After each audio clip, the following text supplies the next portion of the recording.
ترمذی شریف کی روایت ہے، حضرت انس رضی اللہ تعالیٰ عنہ کہتے ہیں، سألت النبی صلی اللہ علیہ وسلم ان یشفع لی یوم القیامہ، میں نے نبی علیہ الصلاۃ والسلام سے درخواست کی کہ اے اللہ کے نبی، آپ قیامت کے دن میری سفارش فرمائیں۔ نبی علیہ السلام نے فرمایا، انا فاعل، میں سفارش کروں گا۔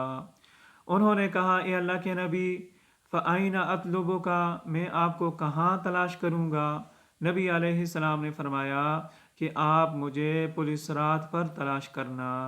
اے اللہ کے نبی، اگر آپ وہاں مجھے نہ ملیں تو پھر کہاں تلاش کروں؟ فرمایا، پھر میزان کے پاس آ جانا، ترازو کے پاس آ جانا۔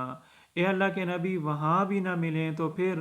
فرمایا، پھر حوض کوثر پر آ جانا، اس لیے کہ میں ان 3 جگہوں میں ضرور تجھے مل جاؤں گا۔